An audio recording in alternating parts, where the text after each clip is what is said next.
Namaste everyone. Welcome back to my channel Ignited World. So I hope friends और my viewers आपने मेरी पुरानी videos ज़रूर देखी होंगी और अगर आपने नहीं देखी होंगी तो प्लीज़ उसे जाके लाइक करें, शेयर करें, सब्सक्राइब करें ताकि मैं ऐसे और इंटरेस्टिंग टॉपिक्स आपके सामने ला सकूं। ओके, सो आज हम बात करेंगे एक न्यू टॉपिक के बारे में। Okay, so let's start now. Imagine कीजिए a diamond so valuable that king fought war for it. मतलब एक डायमंड इतना वैल्यूएबल जिसके पीछे राजाओं ने उसके पीछे वॉर किया था और एम्परर्स ने ट्रेजर किया था उसको। एंड इवन टुडे आज भी कंट्रीज़, बहुत सारी कंट्रीज़ डिबेट में लगी रहती हैं कि today we will uncover the incredible journey of Kohinoor diamond. So कैसे कोहिनूर डायमंड का जर्नी हुआ, आज के स्लाइड में हम वही देखेंगे। Okay, so now let's start it. Now ये वीडियो सिर्फ एजुकेशन पर्पस से बनाया गया है। ओके, हिस्ट्री के पेयर्स या पार्ट्स हिस्टोरियंस के बीच डिबेट का सब्जेक्ट है, सो हम उसको टच नहीं करेंगे। हम फैक्ट्स और वाइडली एक्सेप्टेड हिस्टोरिकल इन्फॉर्मेशन को सिंपल लैंग्वेज में एक्सप्लेन करेंगे। ओके फ्रेंड्स, सो नाउ तो आज का हमारा टॉपिक जैसे कि आप जानते ही हैं, the Kohinoor diamonds. Okay, so now अब हम बात करते हैं कि what makes Kohinoor so famous. अब कोहिनूर फेमस क्यों हुआ, आखिर कोहिनूर इतना फेमस क्यों हुआ? इसका रीज़न सिर्फ इसका साइज़ नहीं, इसकी हिस्ट्री है। हर एम्पायर इसी अपनी पावर का सिंबल मानता था। यस, सो हर एम्पायर्स जो उस टाइम पे था वो सभी वो उस कोहिनूर को पाना चाहते थे। बट ऐसा क्या हुआ? सो अब देखते हैं, where was Kohinoor found. Kohinoor कहाँ मिला? सो मोस्ट हिस्टोरियंस मानते हैं कि कोहिनूर इंडिया के गोलकोंडा माइंस से निकला था। उस टाइम गोलकोंडा दुनिया का डायमंड कैपिटल माना जाता था। यस, मैं इंडिया की बात नहीं कर रहा हूँ, मैं पूरे दुनिया की बात कर रहा हूँ। दैट मीन्स वर्ल्ड की बात कर रहा हूँ, जिसमें वर्ल्ड का जो डायमंड कैपिटल था वो गोलकोंडा माना जाता था। ओके, सो अब उसकी जर्नी कैसी रही देखते हैं। सो अर्ली हिस्ट्री थोड़ी मिस्टीरियस है, लेकिन हिस्टोरियंस बिलीव करते हैं कि ये डायमंड साउथ इंडिया के रूलर्स के पास था। फिर वॉर्स के थ्रू इसका ओनरशिप चेंज होता गया। मतलब एक राजा ने दूसरे राजा से युद्ध किया, तो अगर दूसरा राजा अगर हार गया है तो उसको कोहिनूर जो जीता है उसको देना पड़ेगा। सो ऐसे वो डायमंड्स की जर्नी होती रही।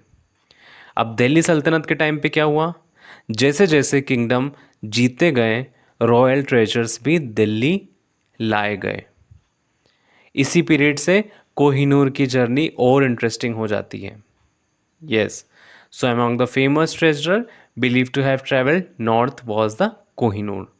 सो कोहिनूर साउथ इंडिया से नॉर्थ यानी दिल्ली सल्तनत के टाइम पे दिल्ली में लाया गया था।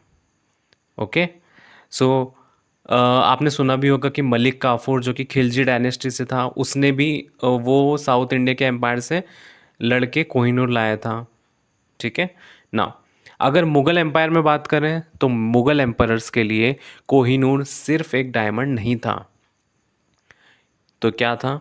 ये उनकी शान और एम्पायर की पावर का सिंबल था। So Kohinoor became a part of Mughal treasury.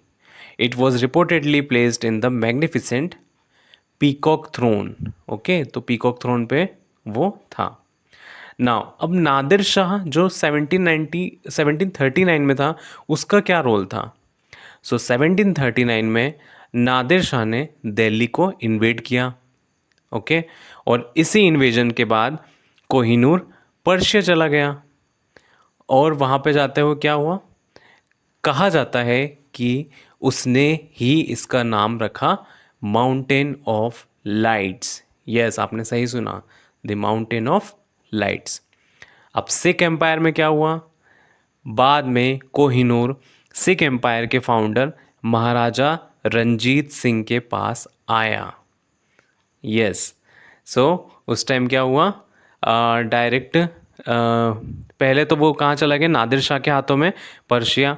फिर उसके बाद वो आया सिख एम्पायर में महाराजा रंजीत सिंह के पास, और लाहौर उससे एक became its new home. Okay, so उसके लिए ये प्राइड का सिंबल था। So British East India company के टाइम पे क्या हुआ, सो 1849 1849 में ब्रिटिश ईस्ट इंडिया कंपनी ने पंजाब एनेक्स किया, और ट्रिटी ऑफ लाहौर के बाद कोहिनूर ब्रिटिश कंट्रोल में चला गया। ठीक है, सो ये हिस्ट्री का एक टर्निंग पॉइंट था। सो क्या हुआ, the annexation of Punjab in 1849, Kohinoor was transferred to British.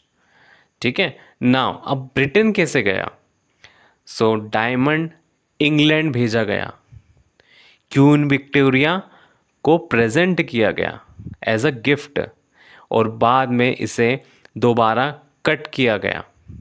ठीक है, तो जैसे कि आप देख रहे हैं इमेज में भी मैंने मेंशन किया था कि उसको एक तरह से क्राउन के रूप में क्वीन विक्टोरिया को प्रेजेंट किया गया था। ठीक है, तो तब वहाँ पे ब्रिटेन में गया था कोहिनूर। ठीक है, बट अभी कहाँ पर है कोहिनूर, सो आज कोहिनूर लंदन के टावर में क्राउन ज्वेल्स के पार्ट है। हर साल लाखों लोग इसे देखने आते हैं। सोचिए, इंडिया का चीज़ है और वहाँ पे रखा हुआ है, और वहाँ पे क्या होता है, लाखों लोग उसे देखने आ रहे हैं। So the Kohinoor is a part of British crown jewels and is kept in the tower of London. ठीक है, नाउ अब आते हैं हु शुड ओन्स इट, मतलब उसको किसने रखा फिर। तो सबसे बड़ा क्वेश्चन, कोहिनूर किसका है, इस सवाल का सिंपल आंसर नहीं है। इसी वजह से ये इशू आज भी डिस्कशन का टॉपिक है। सो जैसे कि आप देख रहे हैं कि कोहिनूर किसका था, इंडियाज़ लेगेसी या फिर ब्रिटिश क्राउन। ब्रिटिश क्राउन में क्या था, कॉलोनियल पास्ट था हमारा, और इंडियाज़ लेगेसी में स्टोलन हेरिटेज, मतलब चोरी होता गया। ठीक है ना, अब लेजेंड्स क्या बोलते हैं कोहिनूर के बारे में, सो इस स्लाइड में हम देखते हैं। सो कोहिनूर से जुड़ी कई स्टोरीज फेमस हैं। सबसे फेमस कर्ज की स्टोरी, लेकिन इसका कोई हिस्टोरिकल प्रूफ नहीं मिला। ठीक है, तो जैसे कि आप देख रहे हैं स्लाइड में, popular legend describe the diamond as bringing misfortune to many male rulers, मतलब जिस मेल रूलर्स के पास गया उसी के हाथ में मिसफॉर्च्यून लगा, कोई मतलब बोलना चाहिए कोई उपलब्धि उनको हासिल नहीं हुई। ठीक है, सो अब फन फैक्ट्स की बात की जाए तो कोहिनूर के बारे में इंटरेस्टिंग फैक्ट्स ये हैं कि ये पहले और भी बड़ा था और दुनिया के मोस्ट फेमस डायमंड्स में काउंट होता है। ठीक है, तो originally much larger before being recut and famous for exceptional clarity and one of the world's best known diamond. So इस वीडियो के की टेकअवेज देख लेते हैं या कंक्लूजन देख लेते हैं। सो एक लाइन में, कोहिनूर सिर्फ एक डायमंड नहीं है, हिस्ट्री का लिविंग विटनेस है। उसने कई हिस्ट्रीज देखी हैं। सो जैसे कि आप देख रहे हैं, origin in the Golconda region में हुआ उसका origin, passed through several empires, और फिर फाइनली वो ब्रिटेन में पहुंच गया, यानी यूके में पहुंच गया 19th सेंचुरी में, और still part of the crown jewels. So आपकी ओपिनियन क्या है, कमेंट सेक्शन में ज़रूर बताएं। ओके, सो नाउ अब ये देख लीजिए, ये मैंने जर्नी मेंशन किया है, ओरिजिन इसमें गोलकोंडा है, फिर देन रॉयल जर्नी कैसे ककटिया, दिल्ली सल्तनत, Mughal empire, Nadir Shah, Sikh empire and finally the British के हाथों में ये कोहिनूर लगा। बेसिकली ये शो करता था symbol of powers, Wars and कनकेस्ट इसके लिए होते थे, और ब्रिटिश पोजीशन में आ गया। और ठीक है, सो और अगला टॉपिक किस पर चाहिए वो भी आप मुझे सजेस्ट करें। ठीक है friends, now if you found this video informative, like the video, share to spread awareness and subscribe for more interesting contents. Comment में बताएं, should the Kohinoor return to India, क्या कोहिनूर भारत में आया या आना चाहिए? सो आप प्लीज़ कमेंट में बताएं। Thank you for watching.